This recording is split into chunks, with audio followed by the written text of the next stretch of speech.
पिछले चैप्टर के लास्ट में हमने देखा था कि यूजीन को पुलिस ने अरेस्ट कर लिया होता है। इस चैप्टर की शुरुआत में हमें दिखाया जाता है कि यूजीन जेल में बंद होता है और रो रहा होता है। तभी उससे मिलने लेवांट आया होता है और कहता है, तुम्हारे अरेस्ट होने का रीज़न बहुत ही ज़्यादा हार्ड है, इसलिए इसके खिलाफ आर्ग्यू नहीं किया जा सकता। तब यूजीन रोते हुए ही कहता है, आखिर तुम्हारा मतलब क्या है? मैंने कोई भी क्राइम नहीं किया, वो तो सिर्फ कोल्ड ड्रिंक है जिसे मैं बेच रहा था। तभी लेवांट अपने सारे टूल्स बाहर निकालकर कहता है, तो क्या मैं तुम्हें बाहर निकालूं? ये देखकर यूजीन घबराते हुए कहता है, नहीं ऐसा बिल्कुल मत करना, नहीं तो मैं एक असली क्रिमिनल बन जाऊंगा।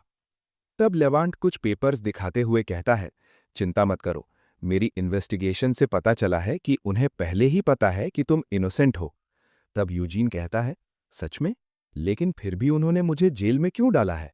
तब लेवांट यूजीन को सारी सच्चाई बताते हुए कहता है, शुरुआत में मुझे लगा था कि वो लोग सिर्फ कुछ पैसे वसूल करना चाहते हैं, इसलिए मैंने इस बात पर कुछ खास ध्यान नहीं दिया। लेकिन कुछ समय बाद मुझे इसमें कुछ अजीब लगा कि वो जानते हैं कि तुम एक फेलिविया हो, फिर भी उन्होंने तुम्हें बिना किसी रीजन के अरेस्ट कर लिया।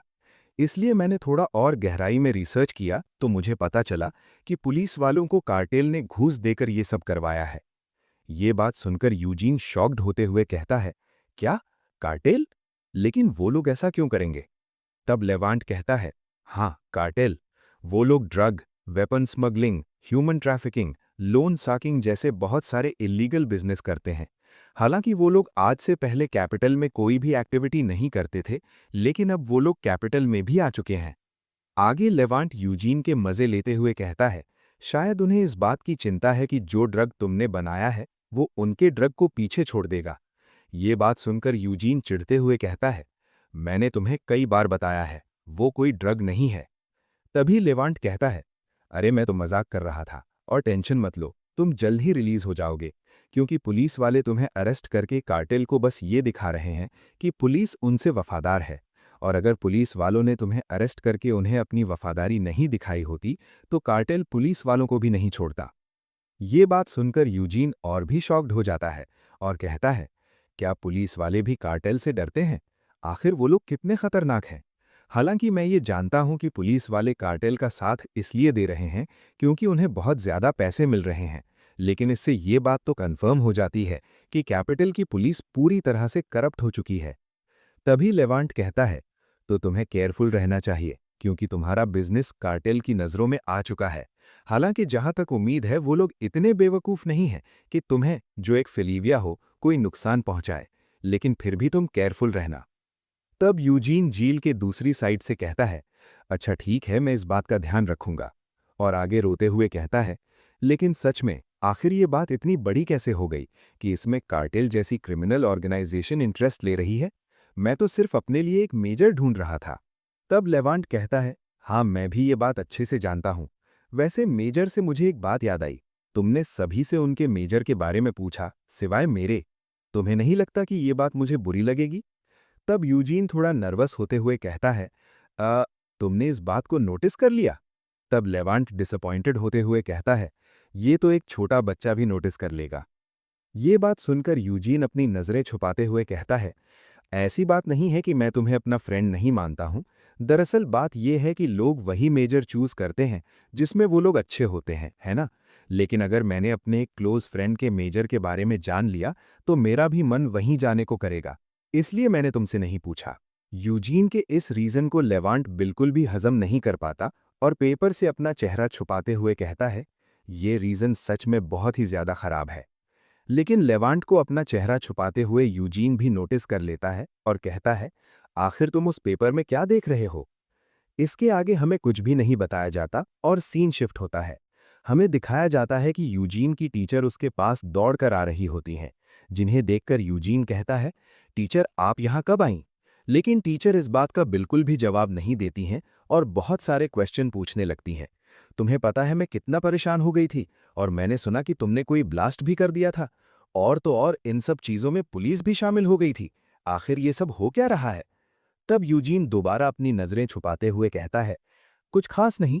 आगे थोड़ा हेजिटेट करते हुए कहता है, मैं तो अपने लिए मेजर डिसाइड कर रहा था, लेकिन पुलिस वालों ने इसे गलत समझ लिया। मेजर का नाम सुनकर टीचर एक्साइटेड होकर कहती हैं, क्या तुम अपने लिए एक मेजर ढूंढ रहे हो? तब तो तुम्हें शुरुआत से ही मेरे पास आना चाहिए था, क्योंकि ये एक टीचर की ड्यूटी होती है कि वो अपने स्टूडेंट के फ्यूचर प्लानिंग में उसका साथ दे। इसके बाद टीचर आगे कई सारे मेजर के नाम जैसे basic mechanic of magic, quantum magic, magic astronomy के बारे में यूजीन को बहुत डरावने तरीके से बताते हुए कहती हैं, बस तुम ये बता दो कि तुम्हें किसे ज्वाइन करना है। एक बात याद रखना कि तुम्हारी ये टीचर तुम्हारा हमेशा साथ देगी। लेकिन यूजीन अपनी टीचर की ऐसी हरकतों को देखकर बहुत ज्यादा डर रहा होता है और अपने मन में कहता है, यही रीजन है कि मैं आपके पास नहीं आया था। इसके बाद सीन शिफ्ट होता है और हमें दिखाया जाता है कि यूजीन कहीं भीड़ में जा रहा होता है और कहता है, ये जेल में रहने से भी टफ है। आखिर मेरे जैसा एवरेज स्टूडेंट इतनी ज्यादा थियरी को हैंडल कैसे करेगा? और आगे अपने बिजनेस के बारे में सोचते हुए कहता है, उम्मीद है कि वो सभी लोग अच्छे से काम कर रहे होंगे। तभी अचानक से उसके पीछे कुछ दूरी पर एक ब्लास्ट होता है, जिसे देखकर यूजीन थोड़ा डरते हुए अपने मन में कहता है, ये मैजिक तो सुनबे का है। इसके बाद हमें ब्लास्ट वाली जगह का सीन दिखाया जाता है, जहां पर सुनबे किसी के साथ फाइट कर रही होती है और अपनी मुट्ठी कसते हुए कहती है, डैम इट, आखिर तुम हो कौन? हमें दिखाया जाता है कि उसके सामने एक बहुत ही मोटा आदमी बैठकर सारे कोल्ड ड्रिंक पीते हुए कहता है, क्या तुम्हें नहीं पता, मैं तुम्हारा कस्टमर हूं। ये बात सुनकर सुनबे गुस्से में कहती है, क्या तुम्हें नहीं पता, बिना पैसे दिए कोई सामान लेना एक क्राइम है। तब वो मोटा आदमी कहता है, तुम ये क्या बकवास कर रही हो, मैंने कोई भी क्राइम नहीं किया। और क्या तुम भूल गई, मैंने इस कोल्ड ड्रिंक के बदले में पैसे से भी ज्यादा वैल्यूएबल तुम्हारी लाइफ बख्श दी है। तब सुनबे गुस्से में चिल्लाते हुए कहती है, ये सब बकवास करना बंद करो, तुम सिर्फ एक ठग हो जो हमारे बिजनेस को लूटने की कोशिश कर रहा है। तभी वो मोटा आदमी सुनबे के सामने से गायब हो जाता है और अचानक से उसके बहुत करीब आकर एक अटैक करते हुए कहता है, अगर मैंने जो तुम्हें दिया है वो तुम्हें पसंद नहीं आया तो मैं उसे वापस ले लेता हूं। अचानक से उस मोटे आदमी को इतना पास देखकर सुनबे कुछ रिएक्ट नहीं कर पाती और अपने मन में कहती है, ये आदमी बहुत ही ज्यादा फास्ट है, अब मैं इस अटैक को डॉज नहीं कर पाऊंगी। तभी अचानक से कुछ होता है जिसकी वजह से वो मोटा आदमी भी कंफ्यूज हो जाता है और हमें दिखाया जाता है कि यूजीन ने उसके अटैक को बहुत आसानी से सिर्फ एक हाथ से ब्लॉक कर लिया होता है। यूजीन को अचानक वहां देखकर सुनबे कहती है, यूजीन तुम यहाँ क्या कर रहे हो? दूसरी तरफ वो मोटा आदमी यूजीन को देखकर अपने मन में कहता है, क्या इस लड़के ने मेरे अटैक को सिर्फ एक हाथ से ही ब्लॉक कर लिया? आगे वो यूजीन से कहता है, तुमने मेरे अटैक के सेंटर ऑफ फोर्स को देख लिया, जिसकी वजह से तुम इसे न्यूट्रलाइज कर पाए। इसका मतलब है कि तुम ही यूजीन फेलिविया हो, है ना? लेकिन यूजीन उसके बातों पर ध्यान नहीं देता और गुस्से में कहता है, तुम्हारी इन हरकतों को देखकर मैं ये कह सकता हूं कि तुम जरूर कार्टेल से हो, है ना? और एक अटैक करके उस मोटे को हवा में उड़ाकर जमीन में पटक देता है। इसके बाद सुनबे से पूछता है, क्या तुम ठीक हो? तभी सुनबे जोर से कहती है, यूजीन अपना गार्ड डाउन मत करना, क्योंकि वो यहाँ अकेला नहीं आया है। और हमें दिखाया जाता है कि यूजीन के पीछे एक और कार्टेल का मेंबर आ चुका होता है, जिसे अचानक से अपने पीछे देखकर यूजीन चौंक जाता है और अपने मन में कहता है, ये मेरे पीछे कब आया? इसके बाद वो कार्टेल का मेंबर कहता है, तुम कितनी क्यूट हो, तुम बड़े होकर जरूर एक हैंडसम आदमी बनोगे। इसके बाद अपना चेहरा खींचते हुए कहता है, इससे पहले तुम बड़े हो जाओ मैं तुम्हें जान से मार दूंगा, क्योंकि मुझे हैंडसम लोग बिल्कुल भी पसंद नहीं हैं। ये बात सुनकर तो यूजीन बहुत ज्यादा डर जाता है और एक जंप करके तुरंत पीछे हट जाता है। तभी यूजीन के पीछे एक और आदमी आ जाता है, जिसके हाथ में एक चाबुक होती है और वो कहता है, शांत हो जाओ बंटा, एल गैटो ने हमें कोई भी अननेसेसरी प्रॉब्लम खड़ी करने से मना किया था। उस आदमी को अपने पीछे देखकर यूजीन फिर से चौंक जाता है, लेकिन इससे ज्यादा चौंकाने वाली बात यह होती है कि उस आदमी ने सिर्फ अंडरवेयर पहना होता है, जिसकी वजह से यूजीन और भी ज्यादा कंफ्यूज हो जाता है और अपने मन में कहता है, ये आखिर कैसे लोग हैं?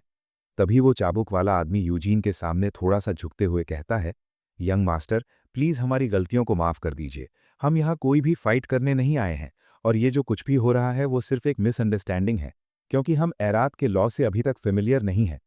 आगे वो थोड़ा ब्लश करते हुए कहता है, यंग मास्टर, ये चाबुक लीजिए और हमें तब तक मारिए जब तक आपका गुस्सा शांत नहीं हो जाता। उनकी ऐसी हरकतों को देखकर यूजीन अपने मन में कहता है, ये लोग मुझे कुछ सही नहीं लग रहे।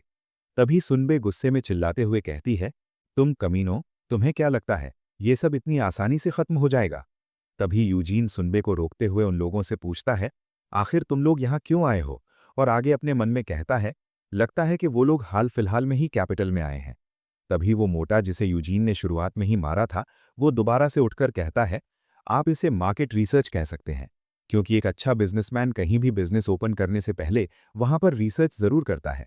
और आगे यूजीन के ड्रिंक को दिखाते हुए कहता है, हमें हाल फिलहाल में ही पता चला है कि एरात में कोई ऐसा ड्रिंक बेचा जा रहा है जो पूरी दुनिया को कंट्रोल कर सकता है, और तो और यहाँ के लोग इसे कोला कहते हैं। इसके बाद हमें इस मोटे के बारे में बताया जाता है जो एक कैनिबल डॉक्टर होता है और इसका नाम डॉनबो है। लेकिन यूजीन डॉनबो के एक्सप्लेनेशन से बिल्कुल भी खुश नहीं होता और गुस्से में कहता है, क्या तुम कह रहे हो बिजनेस? ये सब बकवास करके तुम सब्जेक्ट को चेंज मत करो, और मैं तुम्हारे ऑरा को देखकर आसानी से बता सकता हूं कि तुम तीनों अब इसके वर्शिपर्स हो जो यहां मुझे पकड़ने के लिए आए हो, है ना? इसलिए इनोसेंट लोगों को परेशान करना बंद करो और मेरे साथ अपना मामला सेटल करो। लेकिन ये बात सुनकर वो तीनों बहुत ज्यादा कंफ्यूज हो जाते हैं। तभी वो चाबुक वाला आदमी बहुत गुस्से में अपने दांत पीसते हुए कहता है, आखिर तुम ये क्या बकवास कर रहे हो? मैं एक प्रीस्ट हूं जो लॉर्ड फेलिन को अपने तन मन धन से सर्व करता हूं। आगे यूजीन के एकदम पास आकर गुस्से में कहते हुए कहता है, मैं इस बात को इतनी आसानी से नहीं जाने दूंगा। तुमने हमें अबिस वर्शिपर्स कहकर हमारी बहुत बड़ी इंसल्ट की है। उसे इतना गुस्सा देखकर यूजीन भी थोड़ा घबरा जाता है और अपने मन में कहता है, आखिर ये क्या बकवास कर रहा है? तभी वो लंबा आदमी जिसका नाम बांटा होता है, वो कहता है, जरा इस लड़के को तो देखो, ये क्या कह रहा है? और आगे यूजीन से कहता है, क्योंकि तुम थोड़े हमसे ज्यादा हैंडसम हो, इसका मतलब ये नहीं कि हम लोग अबिस वर्शिपर्स हैं। और बात रही यहाँ आने की, तो यहाँ हम एल गैटो के लिए आए हैं। ये बात सुनकर यूजीन कहता है, क्या? एल गैटो? इसके बाद हमें बताया जाता है कि एल गैटो तो उसका टाइटल है, असलियत में उसका नाम इससे पहले। आगे हमें कुछ बताया जाता उससे पहले सीन शिफ्ट होता है, जहां लेवांट उन तीनों के फोटोज देखते हुए कहता है, ये लोग तो कार्टेल के असैसिन्स लगते हैं, और इन्हें देखकर ही बताया जा सकता है कि सर्जरी की वजह से इन लोगों ने अपनी ह्यूमैनिटी खो दी है। वैसे ये लोग पागल हैं, लेकिन कार्टेल के अंदर ये लोग पावरफुल माने जाते हैं। मुझे नहीं लगा था कि वो लोग मेरे लिए इन्हें भेज देंगे। आगे हंसते हुए कहता है, मुझे लगा था कि मैं मैजिक स्कूल का बहाना बनाकर सोहेर के चंगुल से बच जाऊंगा, लेकिन लगता है वो मुझे इतनी आसानी से नहीं जाने देगा। सोहेर का नाम सुनकर यूजीन थोड़ा घबराते हुए कहता है, ये तो वही है ना जिसने तुम्हारे फेलिस ग्रुप को खत्म किया था। तब लेवांट कहता है, तुम सही हो। वैसे होराइजन का सबसे बड़ा क्रिमिनल ऑर्गेनाइजेशन यानी कार्टेल का लीडर भी सोहेर ही है। और ये बात तो तुम्हें भी पता है कि मैं भी पहले कार्टेल में ही एक मर्सनरी था। आगे माफी मांगते हुए कहता है, मुझे माफ कर देना, ये बात मुझे तुम्हें पहले ही बता देनी चाहिए थी। लेकिन इस बात को छिपाने के पीछे मेरा कोई गलत इरादा नहीं था। मैं बस तुम्हें इन मामलों में घसीटना नहीं चाहता था। तब यूजीन कहता है, नहीं, तुम्हें माफी मांगने की कोई जरूरत नहीं है। वैसे भी तुमने मुझे पहले ही बहुत कुछ बता दिया था। तभी लेवांट कहता है, ये मामला तुम मेरे ऊपर छोड़ दो, मैं इसे देख लूंगा। वैसे भी कार्टेल के साथ इन्वॉल्व होने में तुम्हारे साथ कुछ भी अच्छा नहीं होने वाला, क्योंकि तुम नहीं जानते वो लोग किस हद तक जा सकते हैं। इसी के साथ हमें लोरोसी को दिखाया जाता है, जिससे कोई कहता है, क्या तुम ही लोरोसी हो? तब लोरोसी कहता है, हाँ, लेकिन तुम लोग कौन हो? इसके बाद हमें दिखाया जाता है कि ये वही लोग होते हैं जिन्होंने यूजीन से कुछ समय पहले फाइट किया था। फिलहाल ये वीडियो यहीं पर खत्म होती है। अगर वीडियो अच्छी लगे तो वीडियो को लाइक करें, चैनल को सब्सक्राइब करें। मिलते हैं एक और नए वीडियो में, तब तक के लिए बाय बाय।